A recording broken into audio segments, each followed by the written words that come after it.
Hey everybody, check it out. What's up? It's Hercules Porsche's professional intro. Yay! Hey, what's up everybody? It's Heracles Porsche here, also known as Guildlock on Xbox One, and today we're going to be talking about Heroes versus Villains. You're going to be watching me play it. I'll be doing commentary as I go through it about, the various moves I pull and things that are going on, and it's all going to be about the strategy.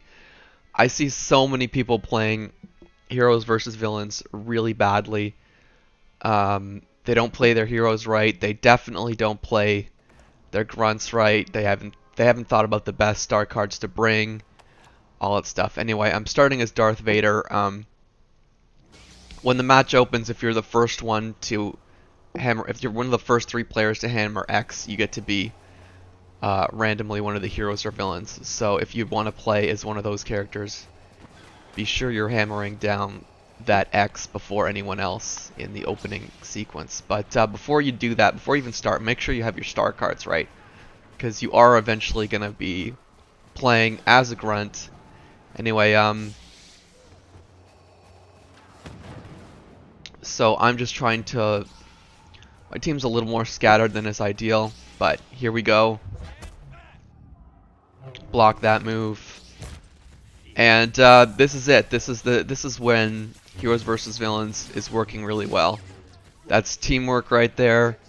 I'm really happy I had that Palpatine, whatever, on my team. He seems to know how to play his character. He's throwing down health. I don't actually need it at the moment, but So I'm blocking. It's the same thing. There's some teamwork going on here.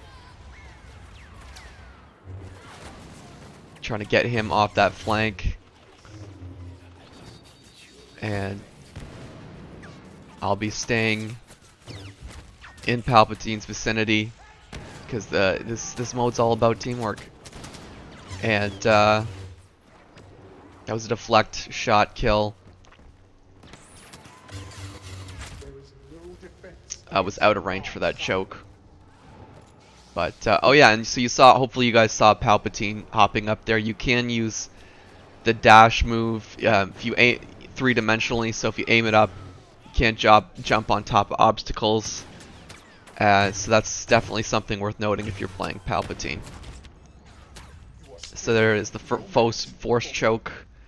Didn't finish it, so he got to survive. But this is definitely Darth Vader, as I'm sure you noted, is the best anti-infantry character. So I think that picked a pretty good way to play him. You stick next to Palpatine. You take care of the infantry while Palpatine's got his Force Lightning too, but it's just mixing your efforts together. And there's so many people who don't play as a team now. I'm not about to play this Boba Fett super well. Learn from my mistakes. I saw Luke in the corner of my eye, so I figured I'd jump up here to get away from him. Got a little hero damage on hand there, but this is gonna play out badly. So as you can see, yeah. So I opened with the flamethrower. That was another move that didn't work. So you see, when I got the missile off, that bought me a little time. I should have gone missile then flamethrower. And that missile, of course, you guys know it's got a nerf, so it doesn't auto-lock anymore, but it's still handy. It's still a handy weapon. Anyway, so I'm on my trooper. Take a look at these star cards here. I have got a jetpack, a thermal detonator, and last but not least, I have the explosive shot. And you can see I did finish off hand there. I threw down quite a bit of hero damage. You can see I just helped melt those last two heroes.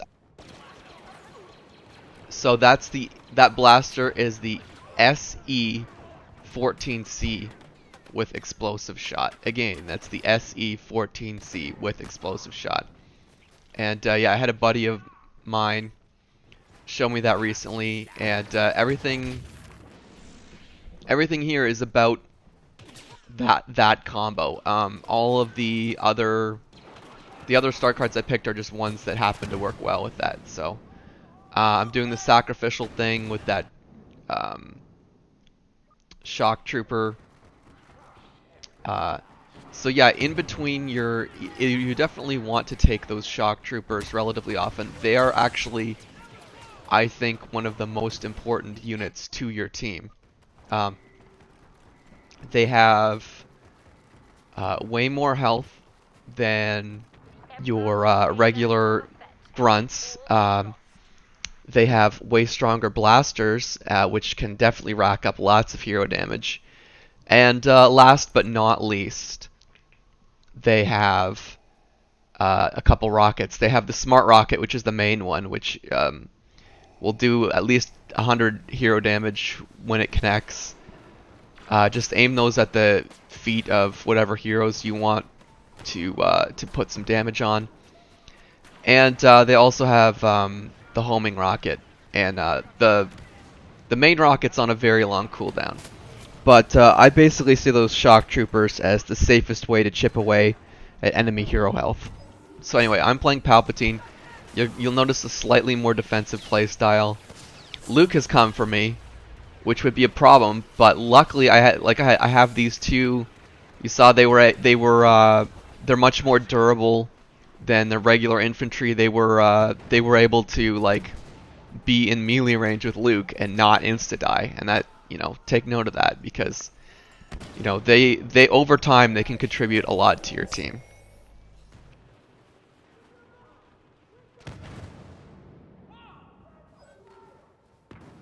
So here's a hero health spawn.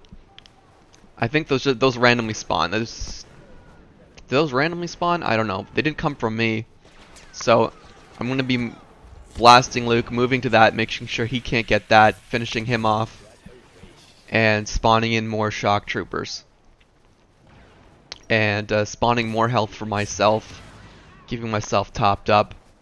It looks like I've lost both of the other heroes. They weren't playing, well, villains technically, and they weren't playing as smart. So I'm going to get ultra defensive right now because and it's working out. They've lost Han, and so they have their general. I have mine. I'm pushing up a little bit just to help my shock trooper spawn in a better location.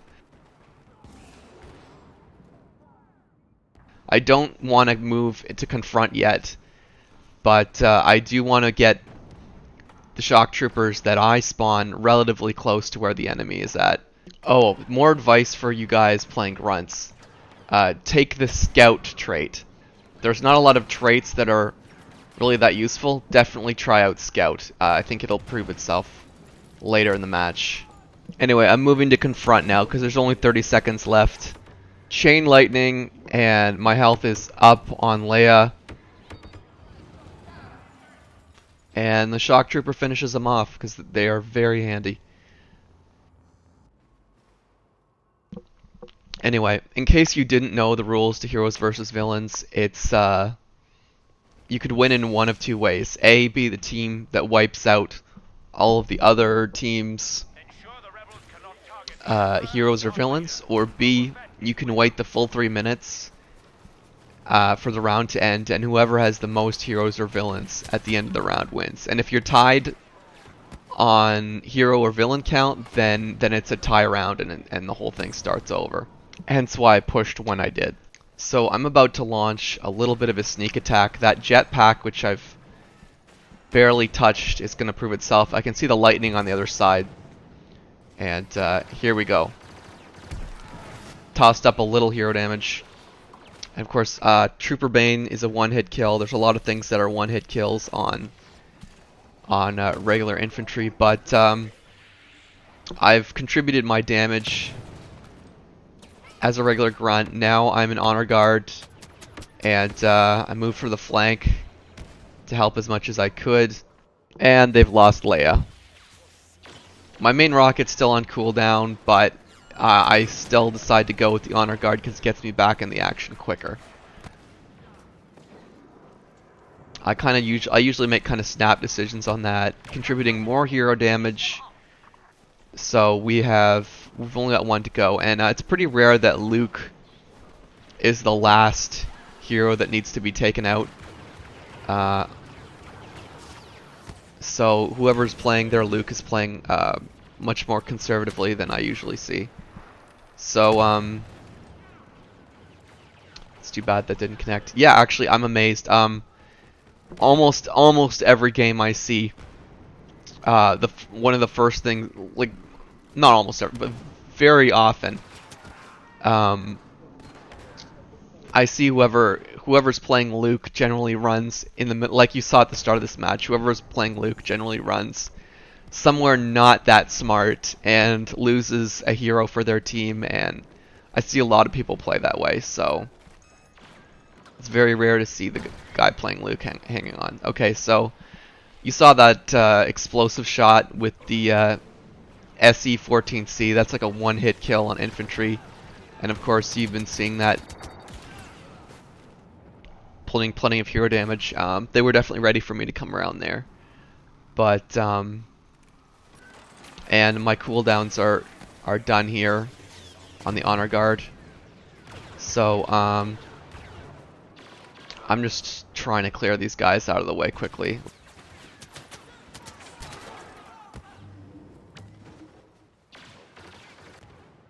Top player kill streak, I'll take that. And very conveniently spawned here. So when we're going for the flank, and this is going to work out. Oh, I guess we're not.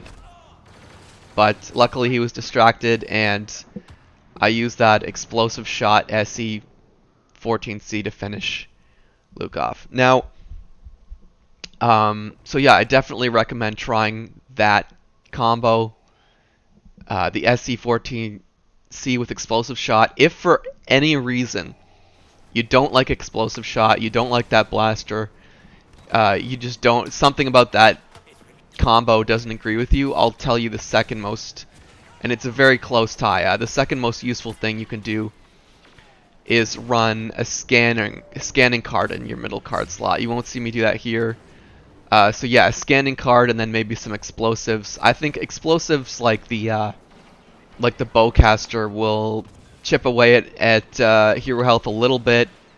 Pulse cannon's good for larger levels. Feel free to experiment. Anyway, it's hit and run time. And moving to a better angle there. But yeah, not quite as brutally as the explosive shot SE-14C combo that I showed you. But yeah, scanning's incredibly useful. And then pair that with some explosives. If the combo you're seeing today doesn't seem like ideal for you, then definitely try being a scanner for your team. I'm really sad I don't see more people running scans in Heroes vs. Villains. It is incredibly useful to your team. So if you're more of like a support role type guy, you want to hang out close to the heroes more, definitely run a scanner. Just deciding he didn't want to live anymore. I've seen Heroes vs. Villains. I've seen people do that before. The other day I saw Leia just fall off Goazan Badlands. It's about the quickest way to lose one of your heroes or villains. But anyway, still playing conservatively here. But yeah, definitely try, if you don't like explosive shot, definitely try your hand at some scanning. If you do get a scan off on on an enemy hero or villain, you will most likely see your entire team converge on that. It does give you the outlines of everybody, so it does make it very clear who and where everybody on the enemy team is if they're in range of your scans. The range of the scans isn't huge, but it's enough that it's worth going for it. If you guys like my Palpatine gameplay, be sure to check out Playing Papa Palpatine. It's a video I uploaded not too long ago. And I'm trying very hard to give health to this Boba Fett here. He seems pretty much clueless, which makes me sad, but yeah. But yeah, you can give health to your teammates. Every health token is 20 health. And over the course of 3 minutes, that can add up pretty decently. If you're playing a hero or villain, remember your job is to stay alive. This is a mode about survival, not about pew pew. See, he's still clueless. Makes me so sad.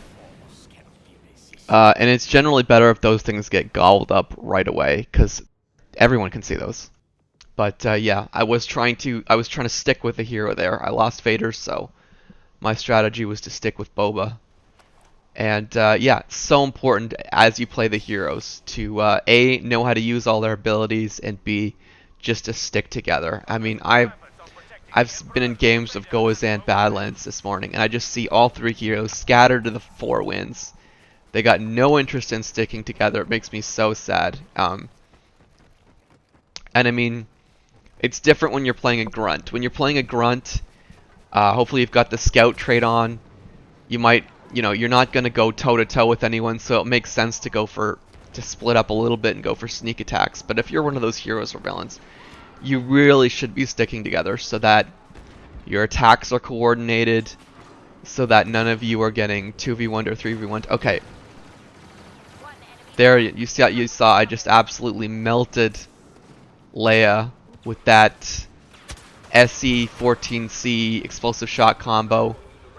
Hand came up behind me, but he was flanked by my villains, so it worked out really well. Anyway, that's the whole match, guys. I hope you guys picked up some ideas on how to play that. If you guys have any tips you want on specific heroes, villains, anything else, don't be shy. I always love to try and help people out.